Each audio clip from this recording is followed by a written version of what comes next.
2018 present the India Risk Management Awards. Congratulations, team. The 5th edition of the India Risk Management Awards, presented by ICICI Lombard and CNBC TV 18, recognized companies that have developed world-class risk management practices and capabilities across business categories. The theme for the awards this year is for Best Risk Management Framework and Systems. They recognize the initiative taken by a company to build a comprehensive risk management framework to mitigate macro-level company-wide risk. And to felicitate the winners, I'd like to invite back on stage Mr. Bhargav Dasgupta and A.B. Ravi. I would also like to invite on stage Alok Agarwal, Executive Director, ICICI Lombard. Ladies and gentlemen, a huge round of applause for our presenters here. Let's take a look at our first award category this evening, Best Risk Management Framework and Systems, ITES. The winner is Tata Consultancy Services. Congratulations, team.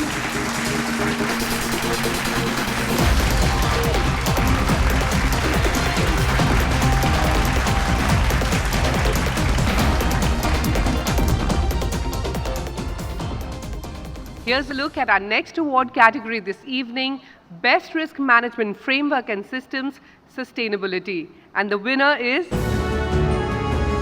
The winner is Hindustan Zinc Limited.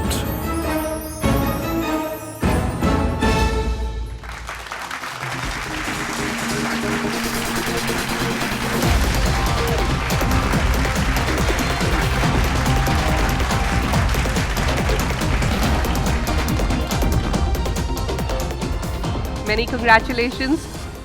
Our next category is for Best Risk Management Framework and System, Capital Projects and Infrastructure. Ladies and gentlemen, the winner is? The winner is Larsen & Toubro Limited.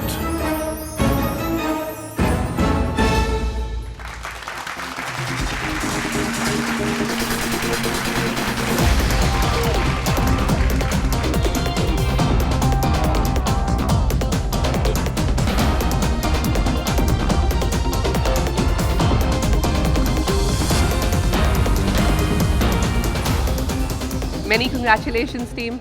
Moving on, here's a look at the next category at the India Risk Management Awards 2019 this evening, Best Risk Management Framework and Systems, FMCG. And the winner is? The winner is PepsiCo India Holdings Private Limited.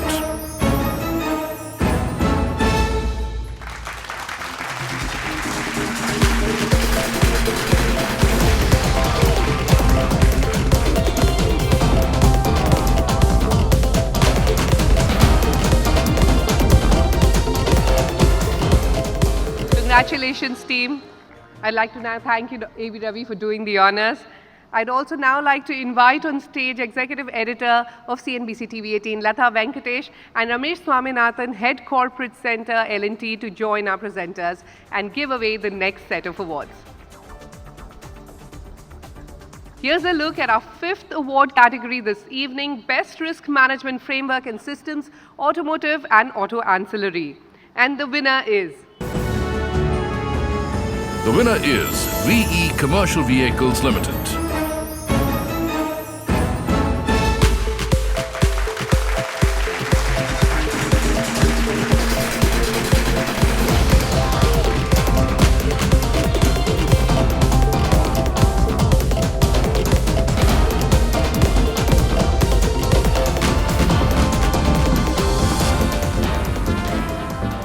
Congratulations, team. Let's take a look at our next category this evening, Best Risk Management Framework and Systems, Metals and Mining. The winner is Tata Steel Limited.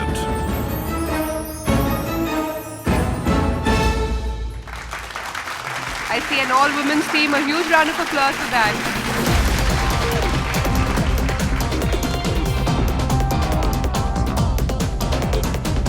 Congratulations, team. Moving on, our next award this evening is for Best Risk Management Framework and Systems, Power. And the winner is? The winner is the Tata Power Company Limited.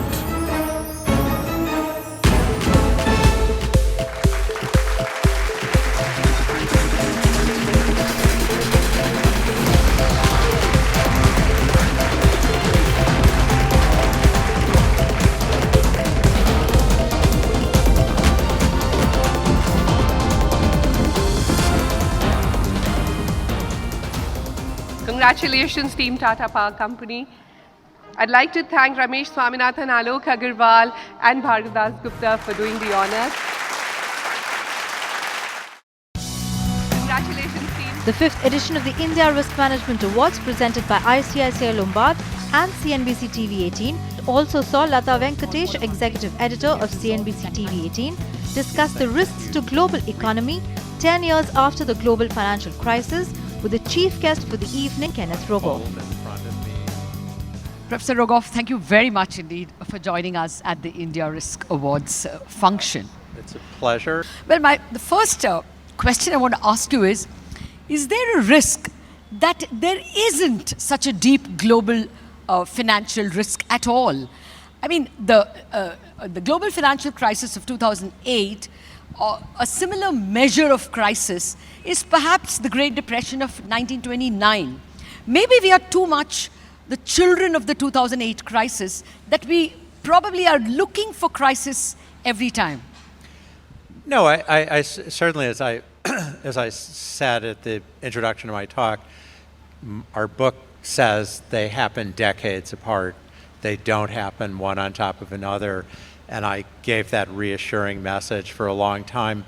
And then I sort of watched the world unfold in front of me with Trump and Brexit and the trade war. And, you know, a part of a crisis are technical things in the system, but part of it's the handling. Also, we've done massive deregulation. Usually, everybody's scared. Regulation's very heavy, repressive, one might say, and it takes decades before it unwinds. Now it's happened almost in the blink of an eye. So I don't want to overstate it. That it's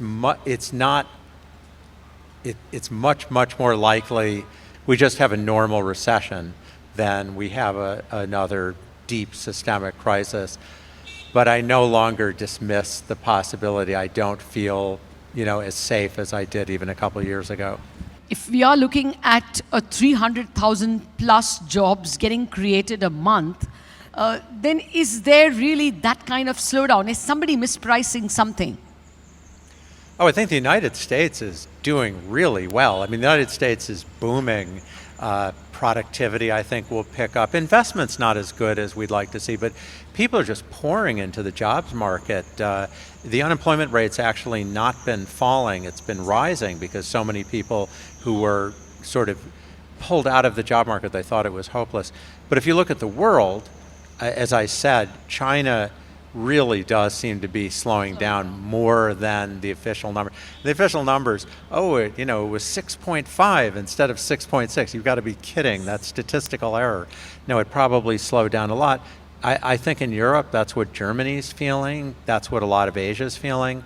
So looking more broadly globally, that's much slower. And the whole world affects interest rates. It's not just the United States. In the United States as well, the Federal Reserve has kind of pulled back in terms of interest rate hikes, and now is looking in terms of a slowdown.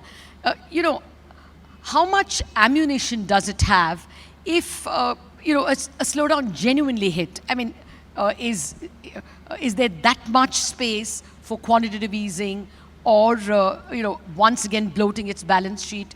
Is it prepared for a slowdown? No, it's not. It'll tell you that it is, that we've invented these new tools. So they have room to cut interest rates 2.5%, but in a typical recession, they cut them 5 or 6%.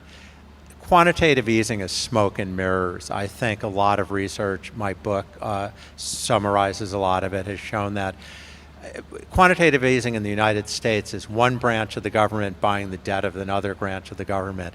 The Federal Reserve is nominally independent, but it is owned lock, stock, and barrel by the Treasury. The Treasury owns its profits.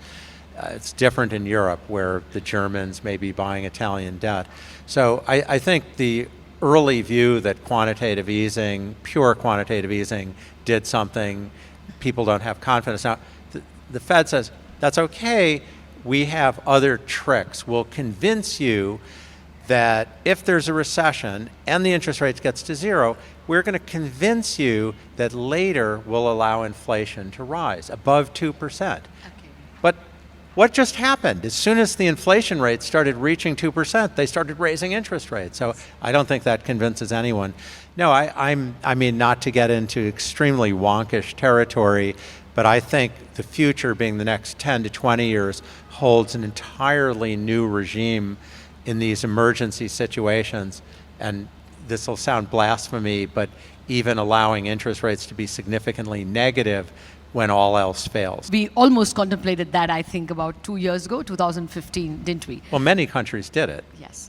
Yes, Japan did for sure. Japan, Sweden, Denmark, the European Union to a small extent, Eurozone to a small extent. Just a final word on the, the trade war. There are articles which now believe that this kind of populist nationalism is probably a new era that would last the next 30 years. I mean, you had the era of Keynesianism, which lasted probably from 1945 to 1975. And thereafter, you had Thatcherism and Reaganism and, China and Soviet Union moving towards markets. So there was this predominance of markets, which probably ended with the great financial crisis. And now a third era, which is populist nationalism. Do you think that that's how we should look at it? That there are going to be 30 years or maybe a couple of decades of populist nationalism? I'm more optimistic, cautiously more optimistic. You mentioned Keynesianism. That was an idea, and it worked. There was sort of freeing up markets, which happened all over the world. It was an idea, and for a long time, it worked. This populist nationalism, there isn't really an idea. And the ideas of let's make everything free, let's give everyone the same income, let's have, a socialist system. It doesn't work. It doesn't work. Basically, anti-globalization. Do you think that that will be an idea which will catch fancy, and you will see less of WTO, more of trade barriers for maybe a couple of decades now? Well, we may see some of it, but I don't think it'll last 30 years. It doesn't work. There'll be a backlash. So I think there needs to be redistribution of income. We need to deal with income inequality. This is not the way to do it. Okay. Well, on that hopeful note that globalization is not ended and that trade wars and huge trade barriers are not a risk that we will be heading into. Thank you very much, Professor Raghav, for joining us. Thank you so much for speaking to me. This evening is Best Risk Management Framework and Systems, Travel and Leisure. And before we announce who the winners is, would also like to invite back on stage Mr. Bhargav Dasgupta. Sir, kindly join us on stage with our presenters. Ladies and gentlemen, the winner is... The winner is Thomas Cook India Limited.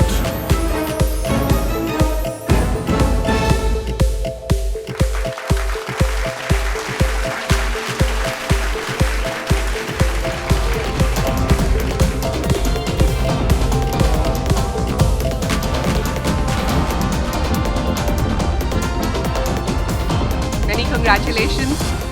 Moving on, the next category is Best Risk Management Framework and Systems, Business Continuity. And the award goes to... The winner is the Tata Power Company Limited.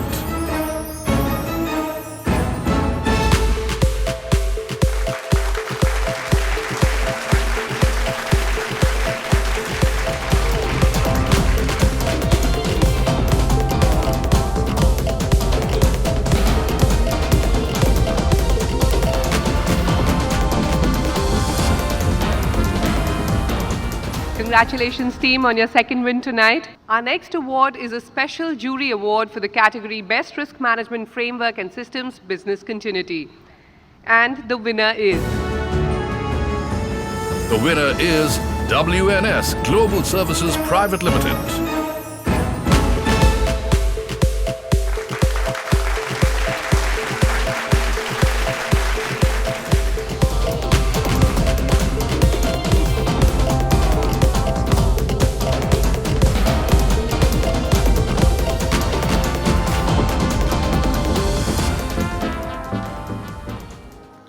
Many congratulations, team. Now, before we announce our final set of awards this evening, I'd like to invite back on stage Ramesh Swaminathan to join our presenters and to do the honors. Huge round of applause, ladies and gentlemen.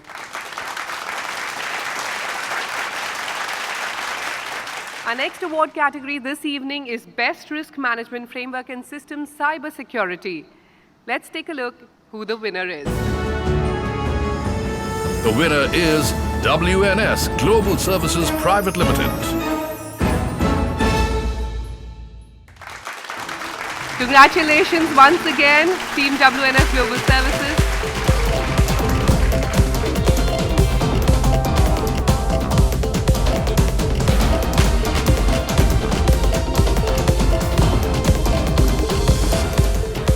Many congratulations, team.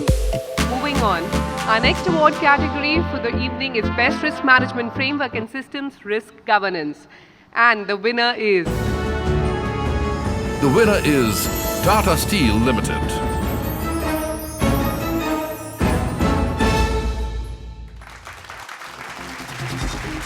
Another one for Tata Steel. I'd like to invite them on stage. Team, kindly come and receive your award. A huge round of applause, ladies and gentlemen, again for our all-women team. This is their second award tonight. Many congratulations. Ladies and gentlemen, the next award is for the Best Risk Management Framework and Systems, PSU. And the award goes to... The winner is ONGC Videsh Limited.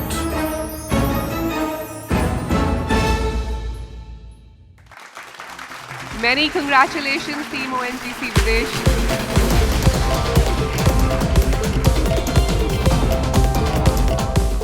Many congratulations, team. Ladies and gentlemen, it is now time to announce the final award of the evening, and the category is Best Risk Management Framework and Systems Private Company. And the winner is... The winner is Cognizant Technology Solutions.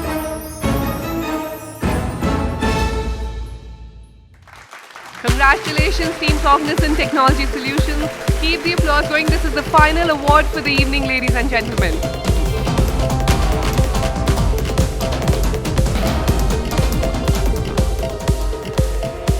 And with this, ladies and gentlemen, this year's India Risk Management Awards has come to an end. I'd like to congratulate all the winners, and I want to take this opportunity to thank our presenting sponsor ICICI Lombard and our knowledge partner PwC. Many thanks to our chief guests, jury members, presenters, organizers and our wonderful audience. Request all of you to kindly stay back, and would love all the winners to join back on stage for a quick photo op. Sir, many congratulations to all the winners.